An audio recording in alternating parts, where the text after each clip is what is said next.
welcome. This is live. This is Sports Extravaganza. It's nice to see you. My name is Tony Kwalanda. We shall be cruising at 36,000 feet above sea level, main sea level if you like, being your captain on this great show for the next about few hours.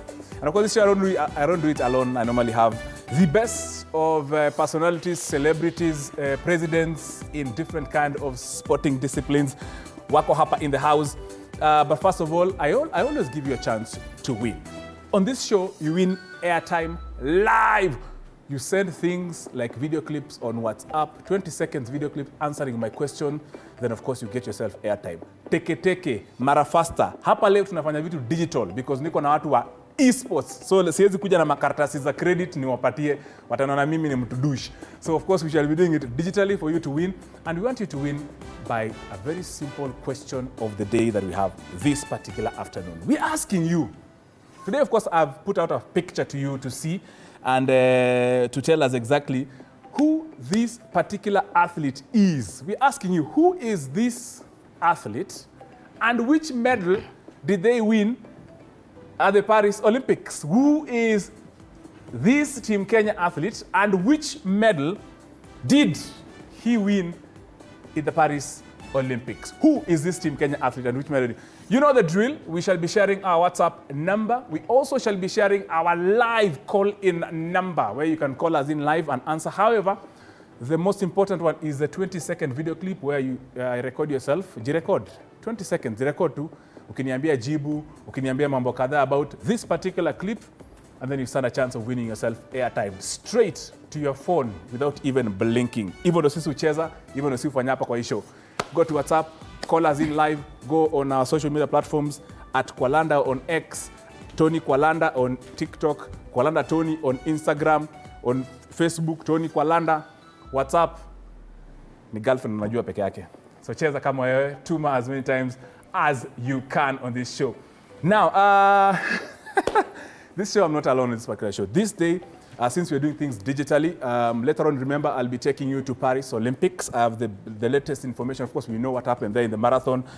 And tonight we have some of the greatest running that's happening, the 1,500, 5,000, and also 800. But first of all, we have a very important sport that is taking the country by storm.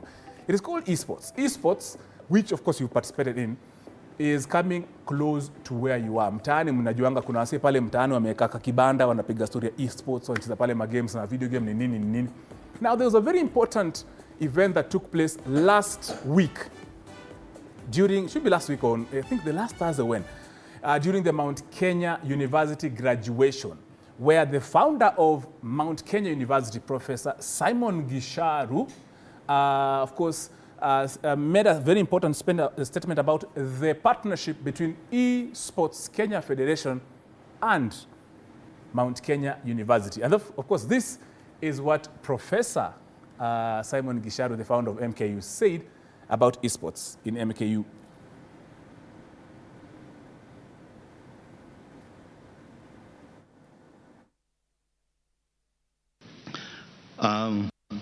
To our Gen Z, who are active users and consumers of esports, I'm delighted to announce that Mount Kenya University, in collaboration with eSports Kenya Federation, will establish an esports training center at the newly refurbished student center.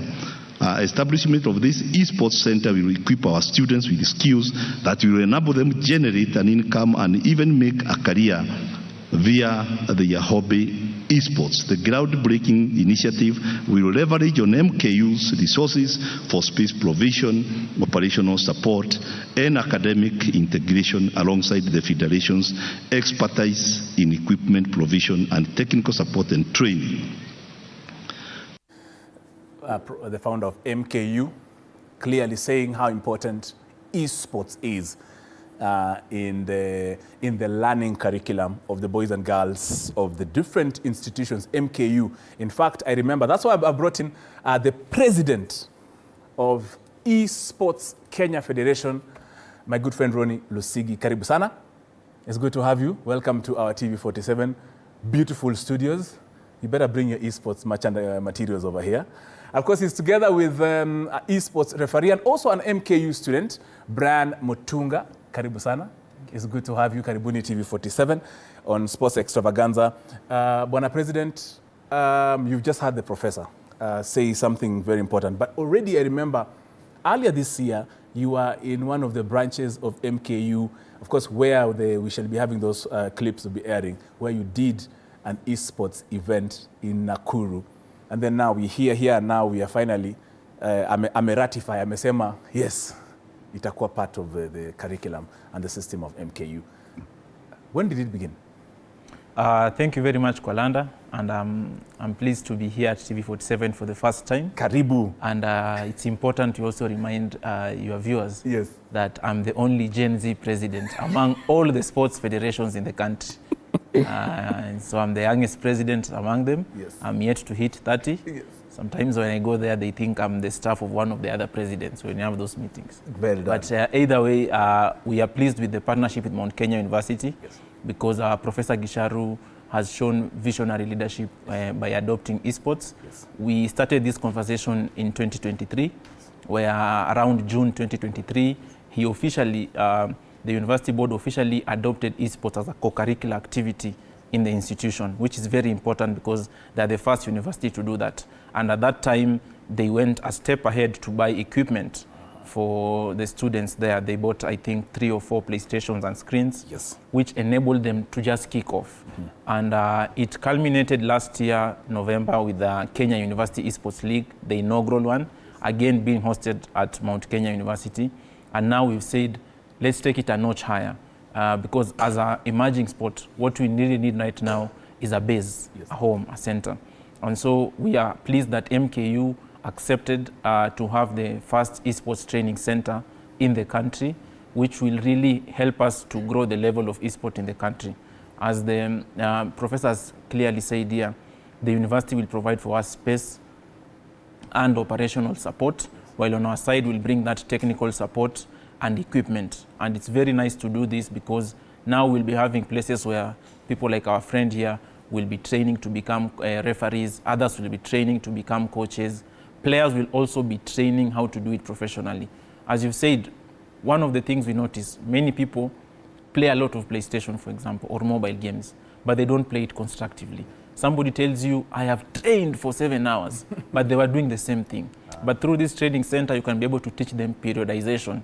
Maybe if you're going to train for 4 hours, can you have periods of 1 hour, have a break, 1 hour, have a break, and other things. So we'll be explaining more as you continue, but it's very important that Mount Kenya University has given us this opportunity, and we believe it will impact not just the university, but the general public in growing esports in this country and this region. Indeed. And of course, bring in Brian. Brian, Professor Gisharu, the founder of MKU, is a visionary, just as the way President has mentioned about technology and esports. In fact, some of the technology, such a big screen is courtesy of Professor Gisharu, who of course is making partnerships both internally and also continentally and internationally. MKU, of course, how did you take it up? What do you think students are looking forward to with this kind of sports with them? Okay, thank you. Gisharu just bought us a PlayStation. Yes. That is 3 stations for the start, and he promised to give others. Yes. So MKU now, they have almost 50 students, professional gamers who are participating in tournaments. Yes. So we are excited, and we say thanks to him. Yes. As we are one of the best universities with the biggest esports Yes. team, and we hope as we grow, we'll attain more students, Yes. to the game, Yes. and have a bigger team. And of course, as Mutunga is mentioning, President, at the end of the day, I'll ask many other questions after, but someone will be asking, so what next? So I'm playing esports at MKU. So how does it benefit me as a student at MKU? Thank you. When it comes to esport, just like any other sport, there's a lot of transferable skills that you get. Yes. Not just the competitive players who, of course, will aim for excellence on the competitions, yes, but communication skills. Yeah. You've seen these clips you're playing here for the competitions. You've seen people being hosts. Those are media skills like the one you are displaying here. You've seen commentators there. You've seen referees there. You now have team leaders like MKU with the 50 students. Yes. They have captains. People are learning leadership skills. Yes. People are also learning digital skills, like the part of the equipment that we'll be placing there are the high-end PCs, which apart from playing video games, you can learn it is used for graphic design. It is used for video editing.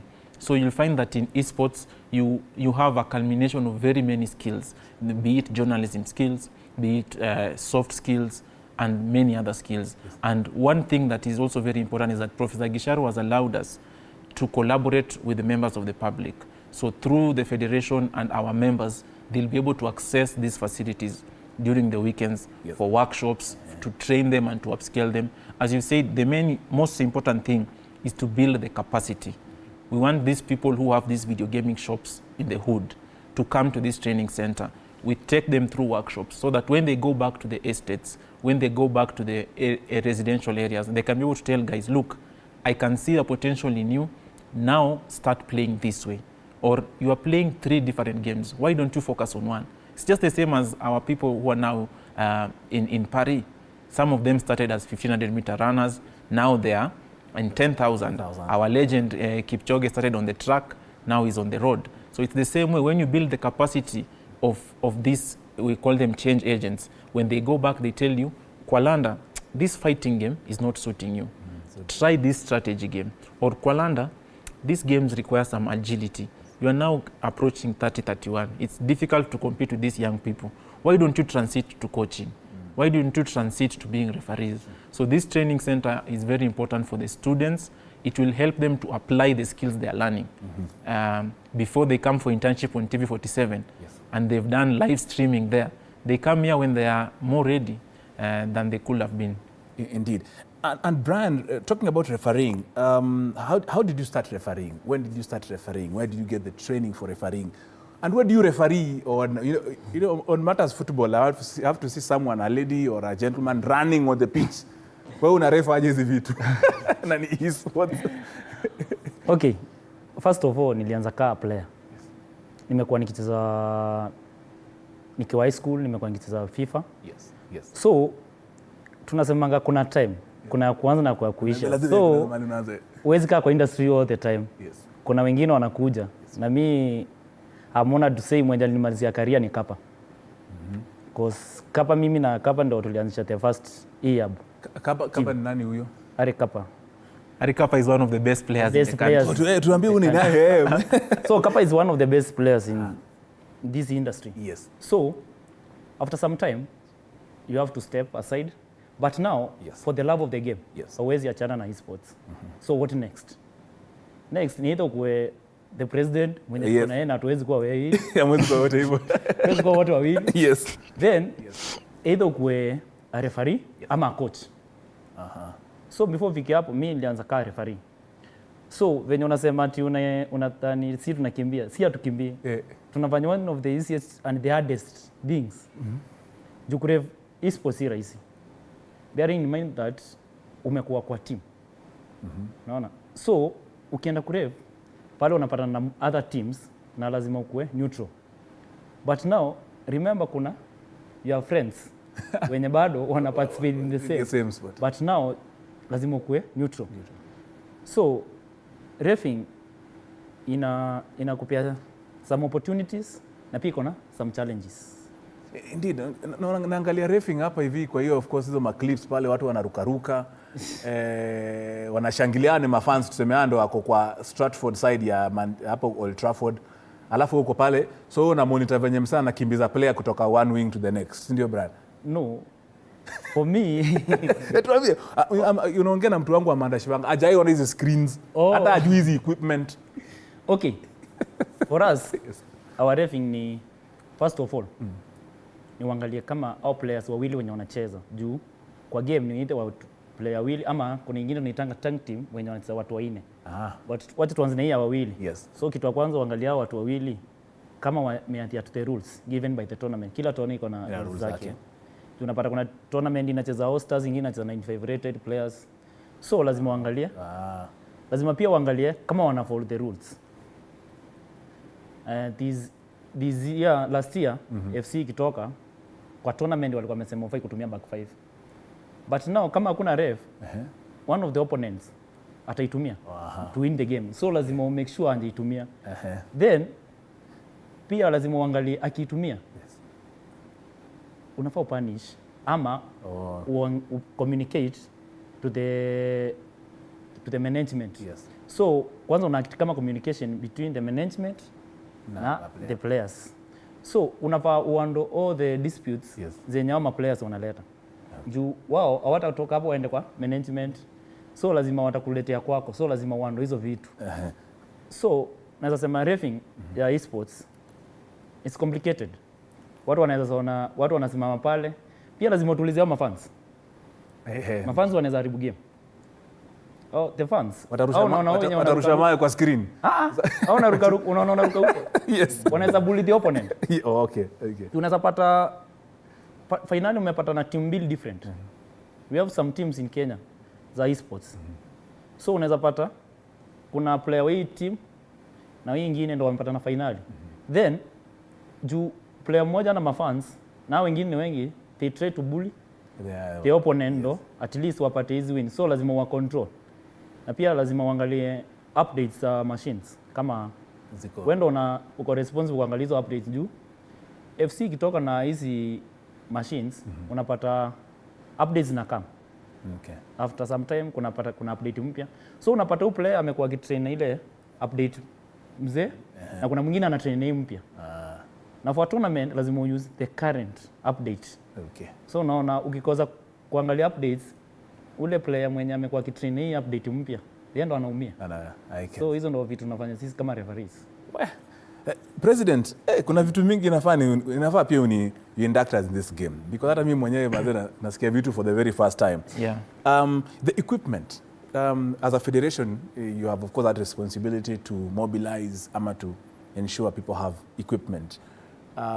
MKU already wako na zao ama umewachangia. Watu wengine huku mitaani wenye unasema kwa zile makiosk kwa vibanda wanakuangalia, unawasaidiaje? Yes, and what we are doing at MKU is a first of many, which is very similar to what you'd say the government is doing with the digital hubs. You have to start from somewhere.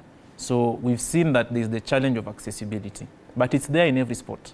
If your kid is 9 years old and wants to play soccer, they must pay to be in an academy, or they want to play basketball. So what we are doing right now is, with MKU, we believe that we'll be able to start a culture where even social institutions will look at this thing and say, like, look, I'm an NGO in Kibra or in Madare, let me put 4 stations here. So that's why we've said, let's start with this training center. Like, immediately we made that announcement. There's a proposal we are really pushing, but when they saw the acceptability of a university, we'll be announcing towards the end of this month, there's already a company that is going to be providing 40 monitors. And so you see, if you have a place that has 40 equipment, it means at any given time, you can have 80 players playing there. And if you run a proper program, in every month, you can be impacting close to 200 players, just giving them that accessibility. And you've said an important thing, because sometimes what a challenge we've had in the tournament, you have to take the short format because of the player to equipment ratio. But now that we'll be having this training center, instead of perhaps doing a knockout format, you can do a group stage format, where a player at least has got 3 or 5 matches that they play. So that you don't say you came all the way from Buruburu to Westlands and after 10 minutes you're knocked out. Now when you have a place and you have equipment that you know it's not for hire, it is your equipment, it really helps. We're also lobbying with the Global Esports Federation, where we are members of, for them to support in such initiatives that enable us to have this equipment. We also have development partners here in the country. People like the French embassy have really been supportive. This year in December, we'll be going to China, and we are currently in discussions with the Chinese embassy on how they will support. So we also have development partners, social institutions and corporate institutions that we are speaking to, and that's why we are looking for these spaces, where once we finish here, we have a proof of concept, we'll open a second center, and with time we know that nationally we shall have these centers. If you go to Mombasa, There are places like Swahili Port who've really told us with open arms, if you guys can find equipment, we'll be willing, because Swahili Sport supports art, culture, sports. So we are really right now focusing on social institutions to enable us to penetrate the community so that we can make eSport first a social activity. We can say pause first for the prize money, traveling. No, let's make it a social activity where young people come and they stay away from drugs, they stay away from crime, they enhance their digital skills, they enhance their life soft skills, their leadership skills, and much more through eSport. Indeed, that's true. President of eSports Kenya Federation, together of course with Brian Mutunga here, we're discussing about the Mount Kenya University and eSports Kenya Federation partnership that was recently officially announced by the founder of Mount Kenya University, Professor Simon Gisharu, during the Mount Kenya University graduation. Should be the last week. And that, of course, gives an opportunity to you as a boy and a girl. That's bringing the next question to Brian, because I've seen a lot of boys or men or mavijana wakicheza esports. Brian, kuna dem anawatch hii show. Hajaona madem wanachezanga saa ngapi? Ama wapi? Ama aje? Of course, najua pia hiyo president atachangia hii as well. Okay. Mademu wako. Yes. Mademu za esports. Na ndo tuna waencourage waendelee kuongezeka juu. Yes. The numbers za mademu wenye wanacheza esports. Yes. Ni kidogo. True. But time penye inaendelea, they are growing. Yeah, so ladies wako wasiogope. Attend playing station. Mimi hata naendanga mara kwanza. Yes. Sikuwa najua kama demo cheza esports. Yes. Hata kama mimi tu. But nikiwa pale PS. Yes. Naona demo ameingia. Anasema anataka kucheza loser. Ukisikia demo anasema anataka kucheza loser ni akikupiga wewe unalipa. Aha. Ukimpiga yeye ndo analipa. So kitu najua iko na shida na madem ni ati wako na ile notion ya PS ni mambo ya men. Yani ni maboy. Yes, wakisikia the word PS ama PlayStation, wao wanaona ni boys. Yes, true. But now mimi nataka kuambia kitu moja. Yes. We have a start. Sasa hii tushaingia ile era ya madem pia wana mpaka tournaments za men. Na wanapiga men. Madem wengi sana. So madem wenye wako huko wana watch na wanataka kuanza kucheza esports. Yes. Enda PlayStation. Enda hata lipa 30 bob. Mwambia huyo jamaa PlayStation akufunze the controls. From there uta develop hiyo interest. Then utapata hiyo current. Then you will be good to go. Hapo ndo utapata na unaweza compete na men. But mademu wako kuna tournament za mademu pia wanaweza jitokezea waone mademu wakicheza. Okay. Yeah. And of course that's what brings in president unajua sasa mtu mwenye hajawahi jua esports ataanzia wapi? And of course carrying into now madem wale new ama wale wako wataanzia wapi? And then of course so far when you came into the limelight with esports, how many tournaments have you held locally, regionally and internationally, and the ones of course you're looking forward towards? Yeah, just to start from the equality part that we are discussing, it's always a process. You'll even look at, again, an example being the Olympic Games. When we were doing the first Olympic Games, when people like the late Kiprugut were winning medals, it was still male-dominated. But with time, you were able to teach the society to create this awareness. Yes. I'll accept it. Like growing up, we used to know these PlayStation shops and video gaming were like left for the boys. It's a societal thing. Yeah. Even if the TV set at the home had a challenge, they'll say, where is my son to fix it? But you see now things are changing. And access to technology is also bringing equality. Yes. And I just say that to our ladies, there's encouragement. We have already success stories. We have a lady like Charlene Dirangu, who last year became the second place in Saudi Arabia. It was Afro-Arab esports competition, bringing together Middle East and African nations. She was playing in a simulation football game. We have a lady like Queen Arrow, who plays a fighting game. She's really traveled this world. And 2 years ago, she was listed in Forbes 30 under 30 Africa, just because of esports. She's the only esports athlete with a commercial endorsement from one of the brands. We also have our team of ladies who play a strategy game called Dota 2, 5 versus 5 game. They've been to back-to-back World Championships in Istanbul 2022 and in 2023 in Saudi Arabia. We are hopeful they'll also go to China this year, they'll qualify. So for ladies, the opportunities are there. And for us, it's also an issue of education. We are educating, especially the boys, because you've not grown up with this. But also trying, when we do these junior competitions, to cultivate that culture that girls are also accepted to play. And so I'd say from an international perspective, in terms of the competitions, over the past 3-4 years, there's been a rise in the competitions. Kenya first sent a team to the Commonwealth Esports Games in 2022 Birmingham. It was held as an exhibition event. Kenya sent a team of 8 participants.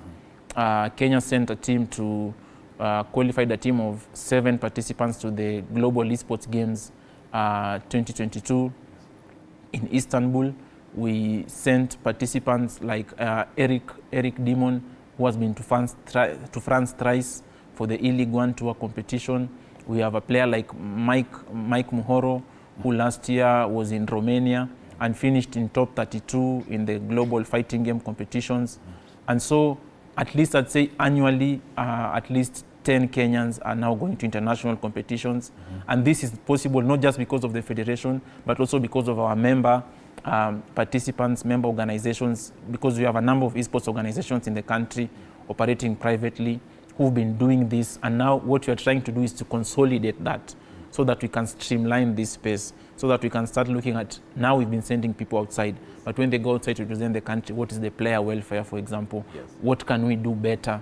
We've already now gone past the era of exposure, because for the last 3 years we told ourselves, no pressure to our kids, no pressure to our young people, we are just starting. We are playing against people in China who've been playing international competition since, but now I believe we are going to that phase that we are saying, now we can do something. This year, we have one title already, an African title. Bilal Muhammad went to Nigeria. He destroyed people in that street fighter game. Last year, Eric Dimon, courtesy of the French Embassy, went to the Creative Africa Forum competition in Paris.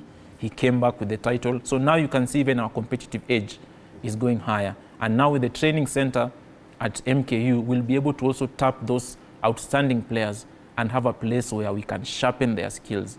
We already have partnerships with institutions that are ready to do these virtual classes to sharpen their skills, so that as we go out there, we are going out there in a more experienced manner.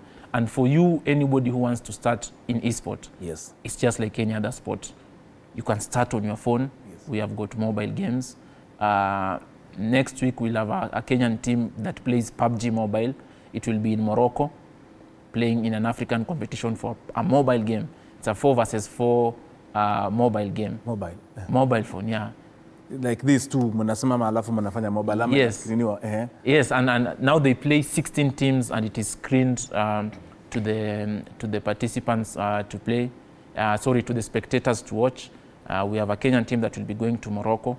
So there are many opportunities. Just you can start by finding us online. Look for Kenya Esports on Instagram. Look for Esports Kenya Federation on LinkedIn and on TikTok, because again, remember, this is a Gen Z sport. So TikTok, you can look for Esports Kenya Federation. You can look for other esports organizations like Pro Series Gaming. You can look at Index G Esports. You can look at eHub Gamers. We have esports teams that are also emerging. So, and Kolanda, I'll challenge you today, just in the evening, go to TikTok, just put #gaming, and you'll be surprised to see how many Kenyans are live streaming themselves playing video games, different video games that they are playing. So there are a lot of Kenyans who are playing, and now really our job is to bring this database together, look at how many of these can be competitive players, how many of these can be journalists, can be hosts, and other related skills. But esports is growing, and I'll encourage everyone. Now, the biggest news of the last month, we're going to have Olympic esports games starting next year. What more motivation do you need than winning an Olympic medal playing your favorite video game? In fact, you've just answered my other question. I was asking you, when are you lobbying for esports to be at the Olympics? It was just confirmed 2 weeks ago at the IOC session before the start of the games. And now we are going to have Olympic esports games. It's been a journey that has started in 2018. The IOC formed the then Olympic Esports Commission. Yes. It was chaired by David Lapantet, the president of Cycling Federation. And in 2020, we were set to have an exhibition event in Tokyo, but because of the situation then, we had a purely virtual series. Yeah. Last year, we were in Singapore for the Olympic Esports Week, which was basically a live event that was the test program to convince the IOC.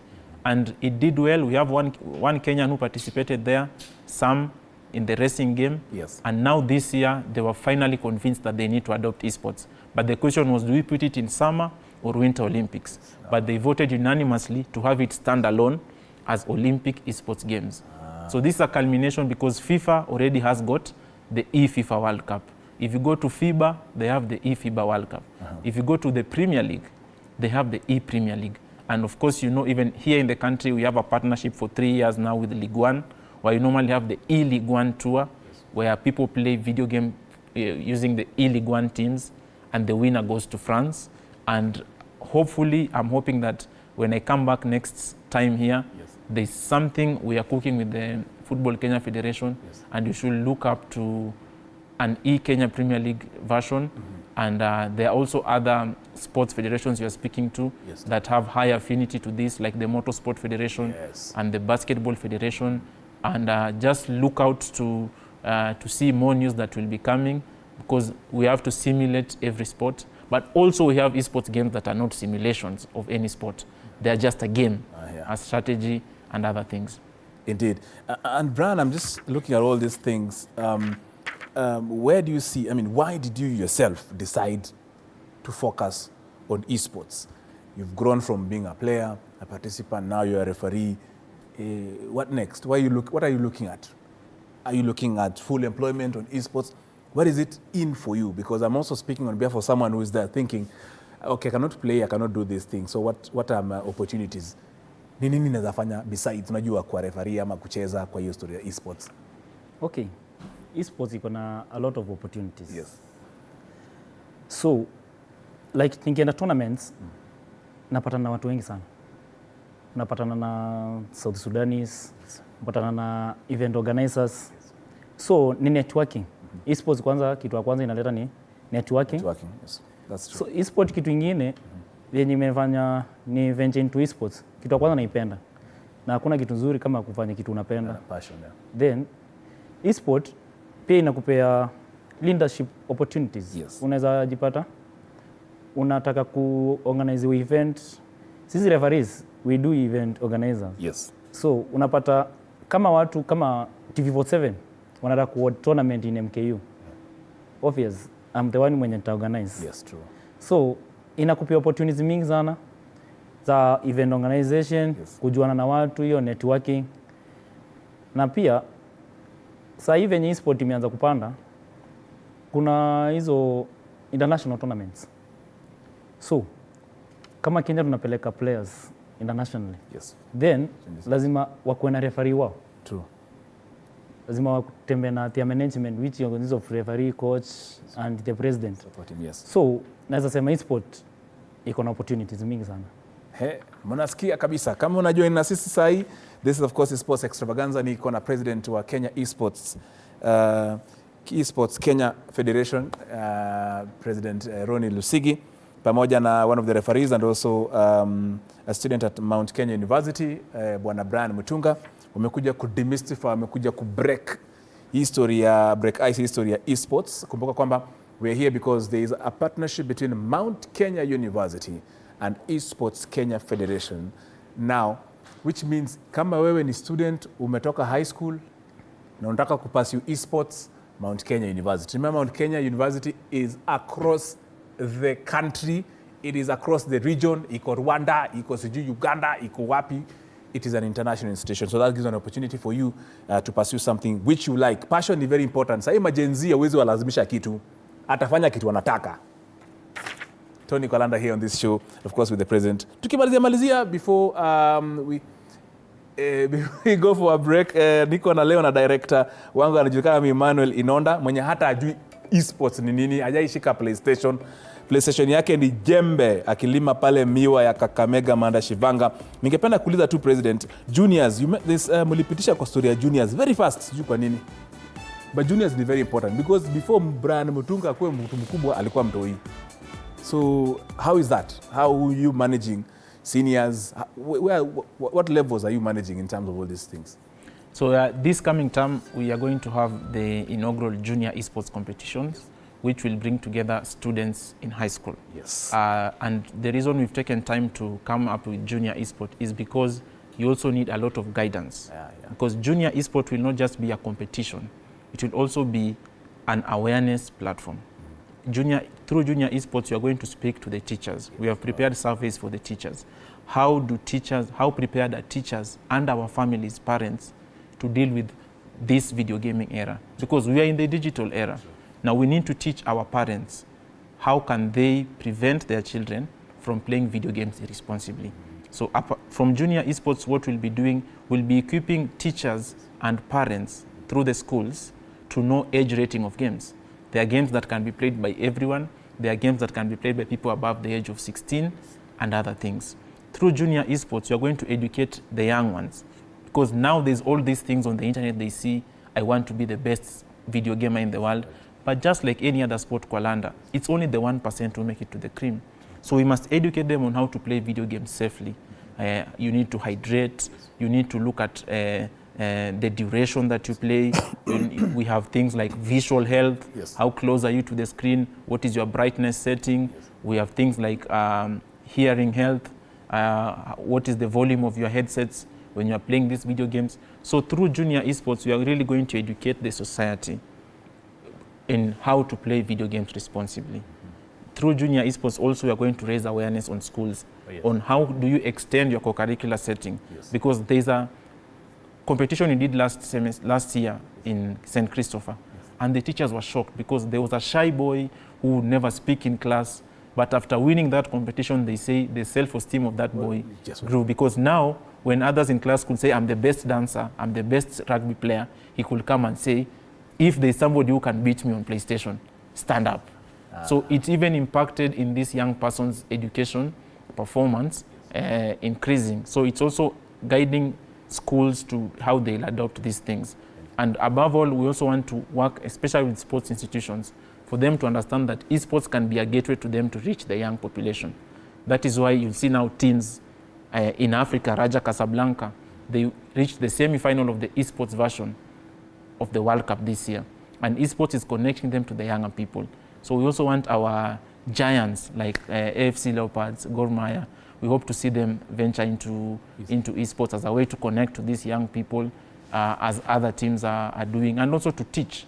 When an 8-year-old who's used to playing 7-a-side can play an 11-a-side game on the computer, they're already understanding the pitch better than perhaps you who didn't have a screen when you were 8 years old. Yeah. Very true. Indeed.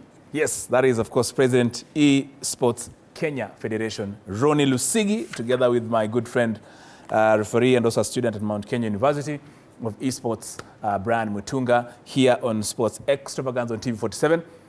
Just before we take a short break, my director, Emmanuel Inonda, is on standby to share with us the question of the day. And we're asking you, because this show, besides us talking to you and sharing with you news and opportunities and chances in esports and many other sports, we give you a chance to win airtime free. Tunakutumia, hatutaki ukuja hapa ati tukupatie ball nini. We want you to win. We're asking you this very simple question. And in fact, I'll even ask my two guests, who is this Team Kenya athlete and which medal did we win? Hapa esports mtaanguka. President who ni nani? Because I can see him lying on tarmac. Yeah. I believe this should be Kipruto, who's just won the bronze medal. Marathon. Okay. Brian, wacha walete hiyo picha. Nilete hiyo picha ya Sinonda. Brian, nauliza tu hii, hata mimi sijui huyu mtu mpaka saa hii. Niliweka tu lakini bado wanagumu. But tumesema alishinda medal. Alishinda medal. Ya watu wa esports ni wajanja. Brian, hii unaona nani? Kwa maoni yako tu. Hii ni ngumu kwangu. Watu wa esports wamezoea PlayStation. PlayStation. Yeah. Because this, of course, we're giving you a chance to send us on our WhatsApp line a 20-second clip. Record yourself wherever you are. Mahali kuna hakuna skelele. Then, of course, give us an answer. Who is this? And which medal did they win? and tell us something for 20 seconds and share on our WhatsApp number. You can call us in live. My good friend, the director Inonda, will share, of course, the numbers below your screen, and we stand a chance of winning. Tunataka tuchukue break kidogo. Inonda najua utanikubalia. Nataka tukimbie break kidogo. And then, of course, we shall be having, I have also still in sports. You've seen how sports is getting out of the field to the screens. Now, we have two gentlemen from Mwamba RFC who are using sports to preach the message about the importance of conserving the environment. They're preaching the message about climate change. Nowadays, sport is important because it touches the lives of everybody, so it's the only avenue to try and reach out to people about environment conservation. We shall be having the president of Mwamba RFC in a bit, but for now, thank you very much, President, Esports Kenya Federation, Ronald Lusigi, nashukuru sana. Gen Z president. Gen Z, the president was Gen Z. In fact, that's the first line that Professor Simon Gisharu used, that for the Gen Zs at MKU. Hiyo ndo line alitumia wakati alikuwa anasema, wakati akiintroduce hiyo story ya esports. Asante sana, Mr. President. Keep on doing what you do. Do something very good. Of course, nilikuwa juzi na Prime Cabinet Secretary, hiyo time. Akona blessings za wakubwa. He rubs shoulders with the high and mighty. So msiachwe nyuma, hudi Gen Z ameona mbele kabisa. And then, of course, we have Brian Mutunga, who is also part of the esports Kenya. He didn't tell you his name is also Kiroboto. But I can tell you why they call Kiroboto ni kwa nini umeitwa Kiroboto? Na hiyo jina imetoka kwa nani? Boy ama cha dem? Tukimalizia. Okay. Nilipewa hiyo jina Kiroboto, but not in the esport field. Kwa handball. Oh, handball. Yeah. I have been the captain of MKU handball team for 2 years. So nilipewa na one of the coaches. Ulikuwa unauma watu sana. MKU mnahitaji captain wenyu handball Kiroboto. But of course, Brad, for MKU, go look for Brad Mutunga at MKU. Kwa bezi ile Thika, sindio? Yeah. Ile Thika atakuwa pale, atawasaidia na mambo esports. Anybody in Thika, endeni MKU. Nimewapatia ruhusa na mseme ni Tony ama Atuma. Thank you so much, gentlemen. This is Steve 47 taking a short break. We'll be back in a few.